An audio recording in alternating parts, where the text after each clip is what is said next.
కారణం ఏమిటి? ఎందుకు అంతగా ఐడెంటిఫై అయ్యారు? అందరికీ నమస్కారం అండి. చాలా సంతోషంగా ఉంది.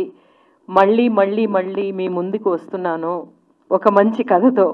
మళ్ళీ లాస్ట్ టైం మనం మీట్ అయ్యింది కోర్టు ఫంక్షన్లోను.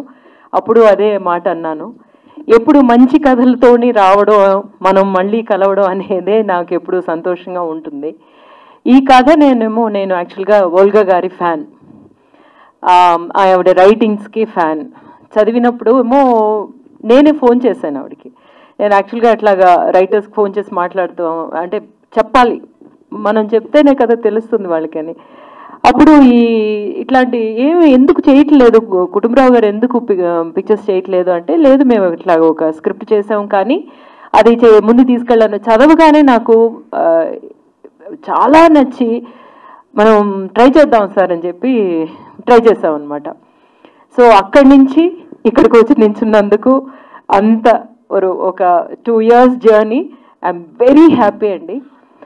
ఎప్పుడు మనకి ప్రేక్షకులకి మంచి సినిమా తీసుకురావడం అంటే అది నాకు స్వతహాగానే ఒక సినిమా లవర్గా నేను నాదేదైనా ఒక పార్ట్ అందులో ఉంటే బాగుంటుంది అని అనుకుంటాను. అందుకేనేనమాట చిన్న బడ్జెట్స్లోనేమో అసలు మాకు డబ్బులు వస్తాయా లేదా అనేదేమి చూసుకోకుండానే చేసేస్తూ ఉంటాం అనమాట. సో అలాగా స్టార్ట్ చేసిన ఈ జర్నీ, కుటుంబరావు గారి తోడు పిక్చర్ చూడగానే నేను ఇంకా ఫాస్ట్గా చేయండి సార్, ఇట్లాంటి ఒక డైరెక్టర్ మీరు, ఈ సబ్జెక్టు మనం వెంటనే చేసేద్దాము అని చెప్పి స్టార్ట్ చేసిన ఈ జర్నీ. అందులోనేమో మంధు అంబట్ గారు, లెనిన్ గారు, తర్వాత ఏమో రోహిణి హట్టంగడి గారు నేనును చాలా సంవత్సరాల ముందు ఒక మలయాళం పిక్చర్లో యాక్ట్ చేసాం, అచ్చువేట్ అండ్ వీడు అని చెప్పేసి, బాలచంద్ర మేనన్ గారి డైరెక్షన్లో అనమాట. ఆ తర్వాత మళ్ళీ మ్యామ్ తోటి నేను చేయడం అనేది, so it is my good fortune అండి. ఇందులోనేమో నా క్యారెక్టరు ఒకలాగా ఉంటుందన్నమాట. ఆ క్యారెక్టర్ని యాక్చువల్గా మీకు నచ్చదు. ఇంతవరకు నా క్యారెక్టర్స్ అన్ని మీకు నచ్చేలాంటి క్యారెక్టర్స్ నేను చేశాను. బట్ ఈ పిక్చర్ చూస్తున్నప్పుడు మాత్రం మీకు నా మీద అంత కోపం వస్తుంది. But at the same time ఏంటి ఈ కాలంలోనే ఏమిటేమిటో చేస్తున్నారు కదా, ఒక యాక్షన్ థ్రిల్లర్ చేస్తున్నారు, ఇది ఒక లవ్ స్టోరీ అని చెప్తున్నారు, కానీ యాక్చువల్ లవ్ స్టోరీస్ ఏమో వేరేలా ఉంటున్నాయి. ఇప్పుడు ఇలాంటి కథ ఏమిటి అంటేనేమో, మనకి ఎప్పటికీ ఎన్నో దేశాలకు మనం వెళుతూ ఉంటాం, కానీ మన ఇంటికి వచ్చి మన పడక మీద పడుకుని, అది చాపైనా సరే ఏదైనా సరే, మన అమ్మ చేతి వంట తింటేనే మనకి ఒక తృప్తి ఉంటుంది. అట్లాంటి కథ అన్నమాట ఇది. అది కాకుండాను మనకి జీవితాల్లోని చాలామంది చెప్తూ ఉంటారనమాట, ఇంత పరిగెడుతున్నాం కదా, ఇంత పరిగెడుతున్నప్పుడు మన జీవితానికి మన వాళ్ళకి మనం ఎలా ఉన్నాము, మనం ఏమి చేయాలి అనే విషయం ఎప్పుడూ మనకి క్రాస్ అవుతూనే ఉంటుంది. అట్లా క్రాస్ అవ్వని ఒక థాట్స్ లేని మనిషి ఎవరు ఉండరు. కానీ ఒక అమ్మ ఏముంటుందంటే, దాని మీదకి ఎక్కకు పడిపోతావు అంటుంది. మనమేమో అమ్మ చెప్పినట్టు వినాలి అనుకుంటాం, కానీ నిజంగా పడినప్పుడు ఆ నొప్పి మనకి తెలిసినప్పుడే అమ్మ చెప్పిన ఆ మాట విలువ మనకి తెలుస్తుందన్నమాట. ఈ పిక్చర్లోని చెప్పిందే, మీరు ఏమో మీ పేరెంట్స్ని చూసుకోవాలి అని, కానీ ఇవన్నీ చెప్పిన విషయమే, కానీ ఎలా చెప్పాము అన్నదన్నమాట కొత్తగా ఉంటుంది. ఈ పిక్చర్ చూస్తున్నప్పుడు నిజంగా మనం పడిపోయినప్పుడు, మనకి దెబ్బ తగిలినప్పుడు ఒక బాధ కలుగుతుంది చూసారా, ఆ బాధని ఈ సినిమా ద్వారా మేము మీకు చూపిస్తామన్నమాట. సో అది నేనేమో స్క్రిప్ట్ చదవగానే నాకు అర్థమైంది. పిక్చర్ నేను చూసినప్పుడు I became very emotional.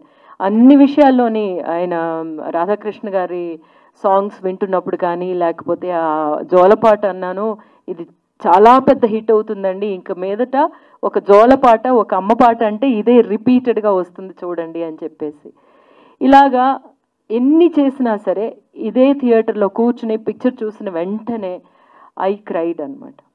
So ఇంత హత్తుకుపోయేలాగా మనం చెప్పాల్సిన విషయాలు చెప్తూనే ఉండాలి అని పేరెంటింగ్లో అంటూ ఉంటారు.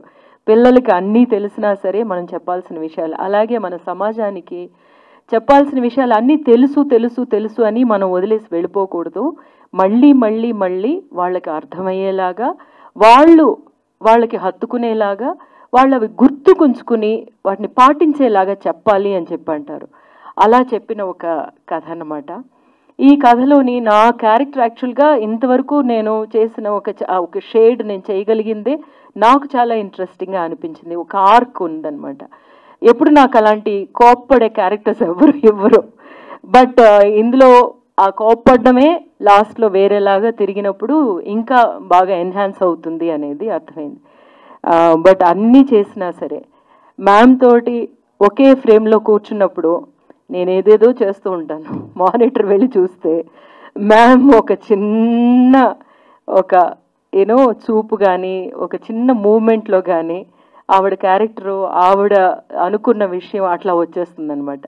That is an actor, a calibre in her calibre అనేది నేనేదో ఇన్ని సంవత్సరాలుగా నటించేస్తున్నాను, అందరికీ నచ్చేస్తుంది అనే ఒక గర్వం నుంచి నేను మళ్ళీ నేర్చుకునే ఒక ప్లేస్కి వెళ్ళడానికి అన్నమాట. ప్రతిసారి నేను అదే అనుకుంటాను, స్టేజ్ అంటే ఎట్లాంటి ఒక విషయం కదా. థియేటర్ నుంచి వచ్చే ఆర్టిస్టులు ఒక్కొక్క ఫ్రేమ్కి ఒక్కొక్క షాట్కి ఇచ్చే విషయం వేరేలా ఉంటుంది అనేదానికి మ్యామ్ పెర్ఫార్మెన్స్ అన్నమాట ఒక ప్రతీక.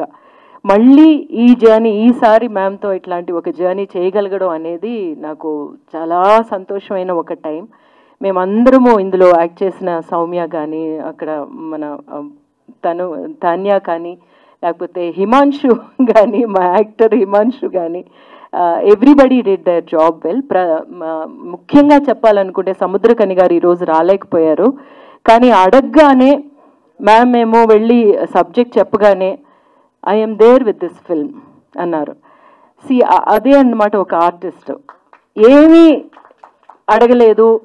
అప్పుడేమో డేట్స్ గురించి మాట్లాడుతూ ఉంటే మేనేజర్ అన్నమాట, వాళ్ళ పిక్చర్కి వాళ్ళకి ఏం కావాలో అప్పుడు మీరు డేట్స్ ఇవ్వండి, మనం ఏదైనా అడ్జస్ట్ చేసుకుందాం అని చెప్పారని మా వెంకట్ చెప్పారనమాట.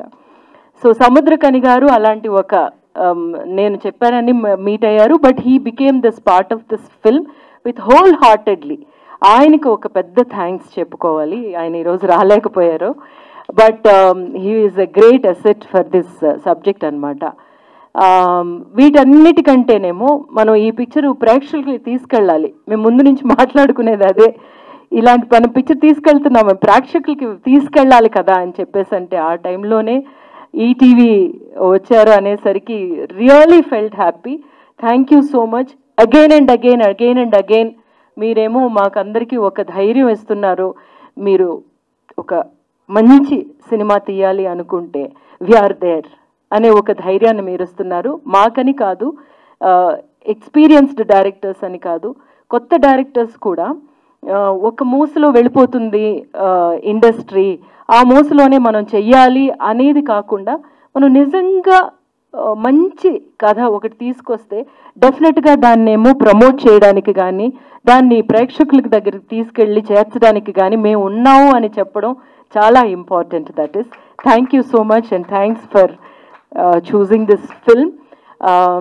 సో మళ్ళీ మిమ్మల్ని అందరినీ ఈ ఒక మంచి ప్రేమ కథతో కలవడం నాకు చాలా సంతోషంగా ఉంది. మళ్ళీ మళ్ళీ మళ్ళీ మంచి మంచి కథలతోనూ మంచి మంచి సినిమాలతోనే మనం కలుస్తాము అని ఒక నమ్మకం ఉంది. నెక్స్ట్ వీక్ మళ్ళీ డ్యూడ్ వస్తుంది.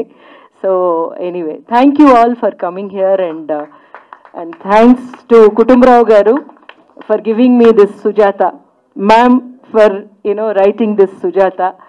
అండ్ ఈ పిక్చర్ చూసిన తర్వాత మీ దగ్గర నుంచి మీ నుంచి వచ్చే ఒక రియాక్షన్ చాలా ఇంపార్టెంట్ అనమాట. నాకు డెఫినెట్గా తెలుసు మీరు అందరూ దీనికి ఎట్లా స్పందిస్తారు అనేది నాకు బాగా తెలుసు. So I'm waiting for that response. Thank you. Thank you very much, Rohini garu, for your genuine love and your kind